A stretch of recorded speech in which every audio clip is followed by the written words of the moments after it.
Hello and welcome to this month's Messy Church. Today we will see how God provided fire to win a contest. So today's crafts are all going to have that fire theme to them.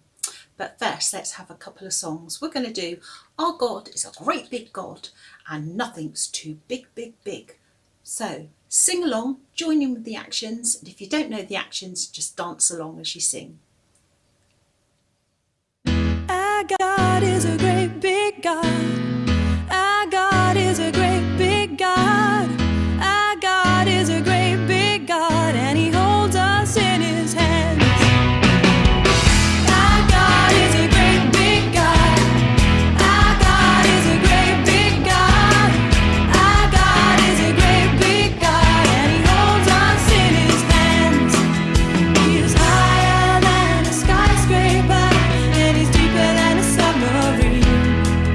He is wider than the universe and beyond my wildest dreams. And He's known me and He's loved me since before the world began. How wonderful to be a part of God's amazing plan. Our God is a great big God. Our God is a great big God.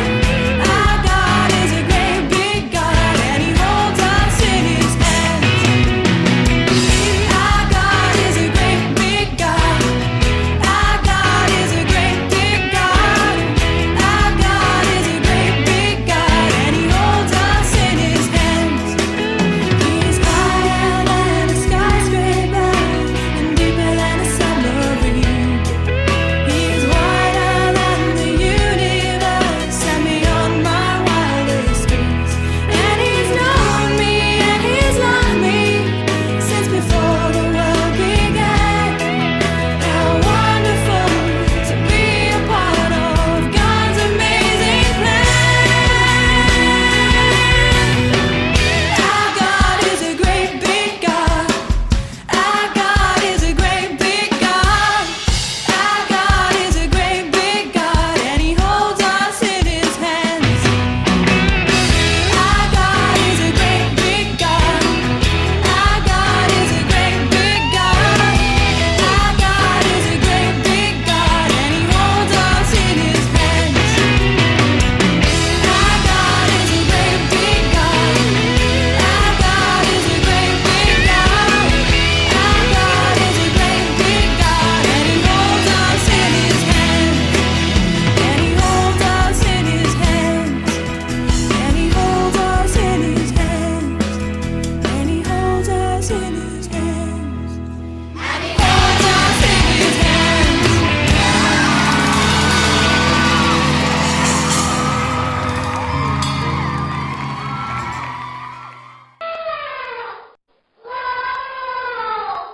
I think it's time to get really big. What do you think? Can you make yourself really big? Can you make yourself really small? And I thought, I know, how can we do an action for big? Well, we can do big, big, big. And we can do big, big, big. But I thought, what else can we do? I know, let's hug an elephant. So everybody, please hug your friendly neighbourhood elephant. That's very good. Take a while to get around it. And then I thought, how can we do something even bigger? I know, let me throw a bus at you. Hopefully it won't land on your head, so I'm going to hold the bus, I'm going to throw it your way, look surprised, because it's not every day that a bus falls out of the clouds. So you ready? Here we go, big bus coming your way! That was a good reaction, that's very good. Okay, so let's go for it. Hey! Ho! Here we go. Hey! Ho! Nothing's too big, big, big for His power. And nothing's too little, little for His care. Nothing's too big, big, big for His power. And nothing's too willy, willy for His care. Here comes the elephant. Big, big, big for His power. And nothing's too incy, wincy for His care. Here comes the bus. Nothing's too big, big, big for His power.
For this first craft, we're going to make a picture that helps us to tell part of the story.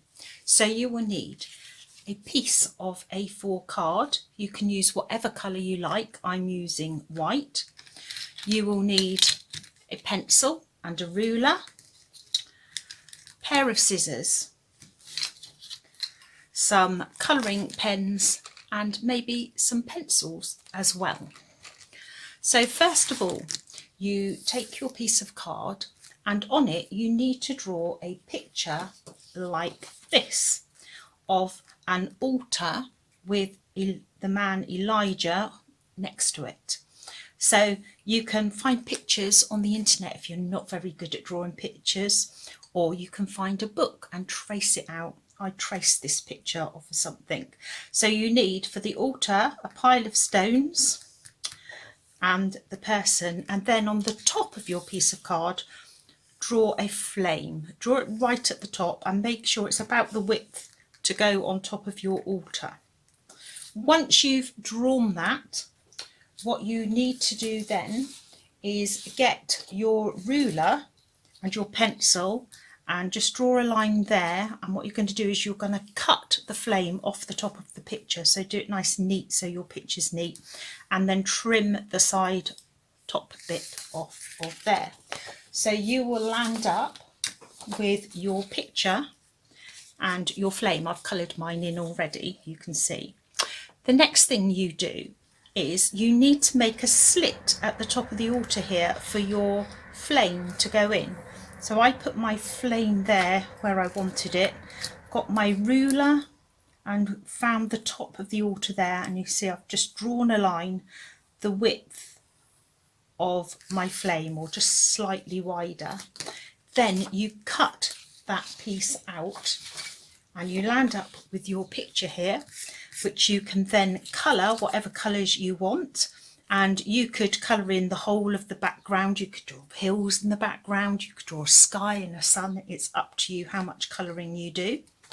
But then you get your flame and you pop it through the slit there, and you can make it disappear. And then at the time of the story where God sets the altar alight, you can pull it up and have your flame blazing away on top of your altar. So that's our first craft. For our second craft, we're going to make a simple door hanger. So again, for this you will need a piece of card. You could use any colour or any size that you want, and if you haven't got any like A4 card like this, you could use a cereal box and just stick a piece of paper over the top of it. Then you will need some scissors and some glue. You will need maybe a pencil and some felt tip pens or pencils, or you could use collage materials. I've got some tissue paper and some felt. You will need oranges and yellows and maybe a brown or a grey in your collage materials. But the first thing you do, we'll put those to one side.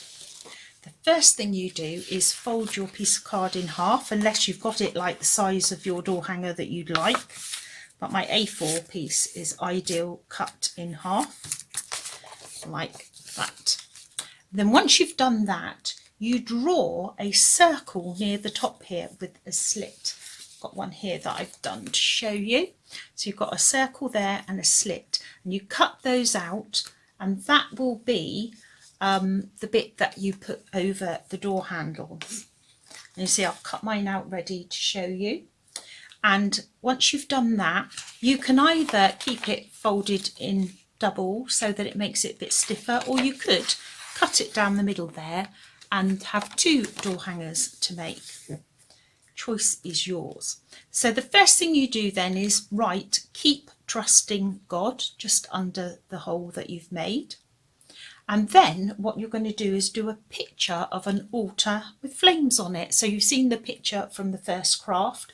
So an altar is a pile of stones and flames on it. So we're going to do that again. Now you can draw these, paint them, colour them with pencils or pens, or you can use collage materials.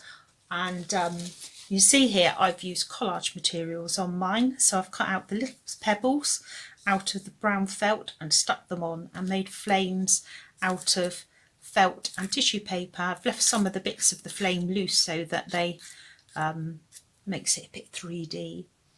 And that's our simple task, simple craft, and we're going to use that for our prayers later on. Have you ever entered a contest? It could be a colouring contest where everyone's given the same picture to colour in, and the one that's judged to be coloured the best is the winner, and the winner might get a prize like a box of chocolates. Or it could be a sporting sort of contest, maybe tennis or athletics, running, it could be football, and then the winner may be given a medal or a trophy. Well, our Bible story today is about a contest between a prophet of God named Elijah and the prophets who served a false idol, a false god by the name of Baal. Well, the king of Israel at the time was Ahab, and he was an evil king. He was so evil that he would kill someone just to get their land. Ahab did not love God or worship him, and because of this, many of the people of Israel were being led away from worshipping God, worshipping the true God, to worshipping Baal. And so God told Elijah to go and face Ahab. And there the contest happened. Let's see what happened in our video.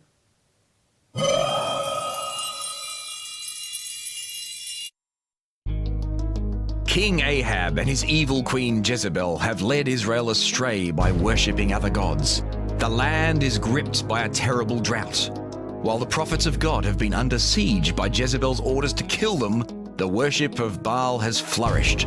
Elijah, God's prophet, demands to see Ahab. Ahab went to meet Elijah, and when he saw him, Ahab shouted, "There you are, the biggest troublemaker in Israel!" Elijah answered, "You're the troublemaker, not me. You and your family have disobeyed the Lord's commands by worshipping Baal. Call together everyone from Israel and have them meet me on Mount Carmel. Be sure to bring along the 450 prophets of Baal and the 400 prophets of Asherah who eat at Jezebel's table."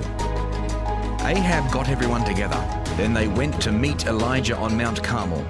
Elijah stood in front of them and said, "How much longer will you try to have things both ways? If the Lord is God, worship him. But if Baal is God, worship him." The people did not say a word. Then Elijah continued, "I am the Lord's only prophet, but Baal has 450 prophets. Bring us 2 bulls. Baal's prophets can take one of them, kill it, and cut it into pieces. Then they can put the meat on the wood without lighting the fire. I will do the same thing with the other bull, and I won't light a fire under it either. The prophets of Baal will pray to their God, and I will pray to the Lord. The one who answers by starting the fire is God." "That's a good idea," everyone agreed. Elijah said to Baal's prophets, "There are more of you, so you go first. Pick out a bull and get it ready, but don't light the fire. Then pray to your God." They chose their bull. Then they got it ready and prayed to Baal all morning, asking him to start the fire. They danced around the altar and shouted, "Answer us, Baal!" But there was no answer. At noon, Elijah began making fun of them. "Pray louder," he said. "Baal must be a god. Maybe he's daydreaming or using the toilet or traveling somewhere. Or maybe he's asleep and you have to wake him up." The prophets kept shouting louder and louder, and they cut themselves with swords and knives until they were bleeding. This was the way they worshipped, and they kept it up all afternoon. But there was no answer of any kind. Elijah told everyone to gather around him while he repaired the Lord's altar. Then he used 12 stones to build an altar in honor of the Lord.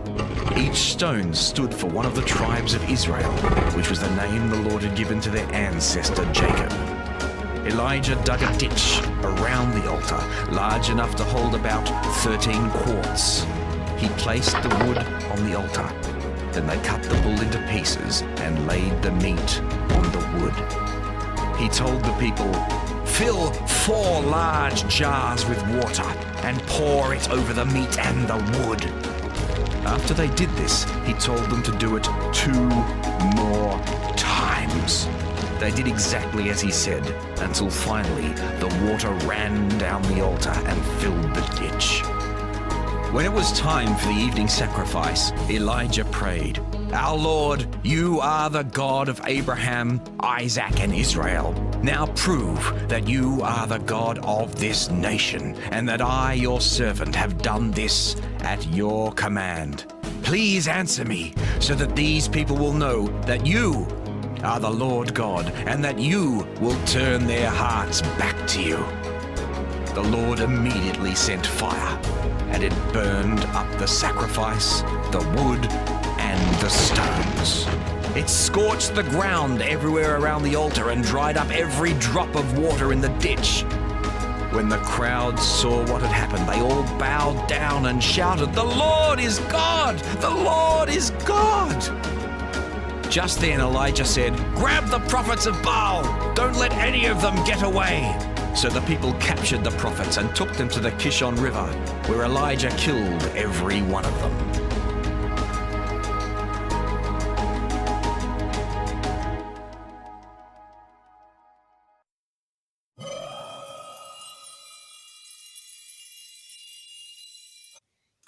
Wow, God was the clear winner in that contest, wasn't he? He showed the people that he was the one true God and that he can do the impossible. Now I want you to help me. Can you stand up? Now I want you to go in whatever direction I tell you to. Are you ready? Here goes. Left, right, left, right, left, right, left, right, right, left. Oh, now you can stop. Have a sit down. Now, you can't walk in 2 directions at the same time, can you? No, of course you can't. When I said for you to go left, you went left. It would have been impossible to go right at the same time. You went the one way. And when I said right, you turned and went the other way. You couldn't carry on going left. So Elijah compared worshipping the idols as trying to go in 2 directions at the same time. He told them that they needed to decide which direction they would take. And if they decided to go God's way, that meant going away from the idols of Baal. Of course, after seeing God win that contest so dramatically, they chose to go God's way. But what about us? Do we have idols? Well, we may not have ones of wood or stone or metal as the Israelites and the other nations around them did. But an idol is anything that takes the place of God in our lives. Things that take up all our time, that we're more committed to than we are committed to God. They're more important to us perhaps than God is. So things like money or people or video games or sports or television programs can actually become idols. There's actually nothing wrong with any of those things and having them or doing them and enjoying them. That's fine. But it's when they become so important to us that they take up all our time, all our thinking, and they become more important than God in our lives, that they become idols. In Matthew chapter 6, Jesus said, "No man can serve 2 masters, for either they will hate the one and love the other." He went on to explain how the world and its things can lead us away from God. We, like the Israelites in Elijah's time, need to decide who to follow. The things in the world are idols or God.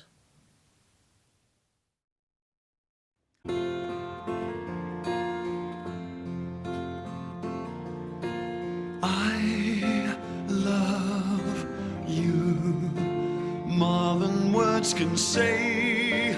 It's true that I Fill me with your love. Fill me with your peace. Fill me, Lord, with you. I need you. Just push down a little bit. I need you more than words can say. It's true that I need you. Fill me with your love. Fill me with your peace. Fill me, Lord, with you. We hold our hands up like this. Holy One, oh, I so love you. Holy One, oh, I so need you.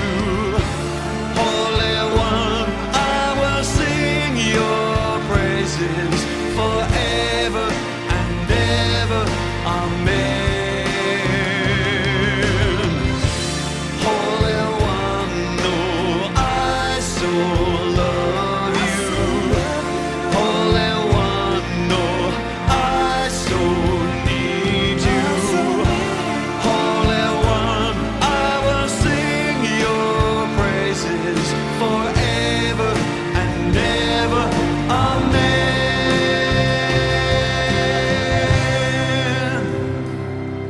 'Cause I love you more than words can say.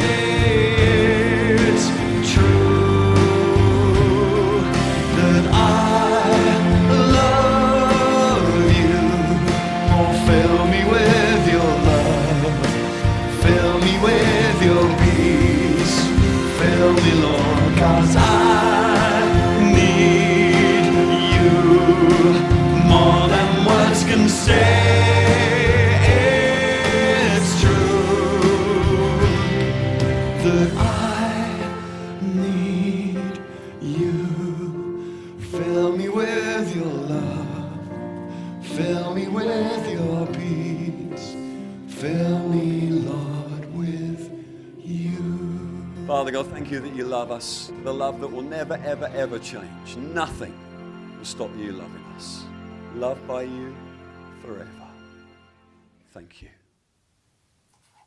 How did you get on with your prayers? I'm just going to finish with a prayer for us to join in together. You join in with the Amen at the end if you want to make it your prayer. Dear God, thank you for loving each one of us, even though sometimes we make bad choices. Help us to always love you more than anything else and want to follow you with all our hearts. Amen. Well, that's the end of Messy Church this month. Do check out our website, www.stsaviours.net, for all the up-to-date news of what else is happening at St Saviours. And we'll see you again next month with another story from the Bible. So we'll end with another song, My God is So Big, and I'll see you next time. Bye. My God is so big and so strong and so mighty. There's nothing my God cannot do. My God is so big and so strong and so mighty. There's nothing my God cannot do. My God is so big and so strong and so mighty. There's nothing my God cannot do. My God is so big and so strong and so mighty. There's nothing my God cannot do. In the beginning, God made everything. God simply spoke and the world came to be.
God.